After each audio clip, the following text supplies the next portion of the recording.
چھوٹا سا بچہ حضور مسجد میں آئے نماز پڑھانے تو نبی کریم علیہ السلام نے اپنے نالین مبارک اتارے تو اس بچے نے فٹافٹ اٹھا لیے، اٹھا کے پھر اس نے وہ جوتے صاف کیے، صاف کر کے اپنے پاس رکھ لیے۔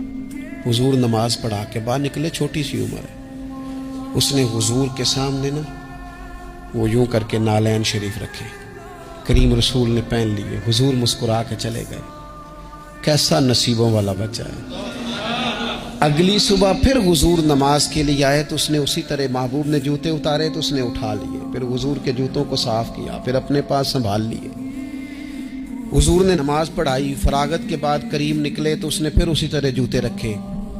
تیسرا دن ہوا، وہ یوں سامنے کھڑا ہے، حضور نے یوں مسکرا کے دیکھا، کریم نے دیکھا، محبوب نے جوتے اتارے، اس نے تھامے، صاف کیے، اپنے پاس رکھ لیے۔ حضور تکمیل نماز پر باہر نکلے، جوتے اس نے سامنے رکھے۔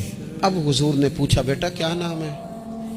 یعنی حضور نے پوچھا، نبی کریم میں نے سنا ہے وہ بن سنور کر میری عیادت کو آ رہے ہیں، یہ دیکھو نا نرخ بازار محبت کا انوکھا ہی ہو گیا، نرخ بازار محبت کا انوکھا ہی ہو گیا، خود خریداروں میں شامل آ کے مولا ہو گیا۔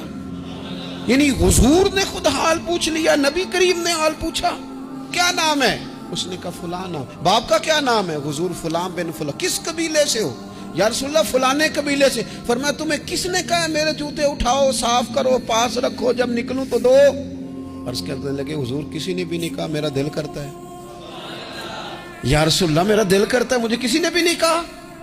محبوب کریم نے وہیں کھڑے کھڑے دوبارہ رخ پھیرا مسجد کی جانب، کعبے کی جانب منہ کر کے حضور فرمانے لگے اے اللہ یہ تجھے راضی کرنا چاہتا ہے، تو بھی اس سے راضی ہو جا۔ اے اللہ جیسے یہ میری خوشی چاہتا ہے تو بھی اسے خوش کر دے۔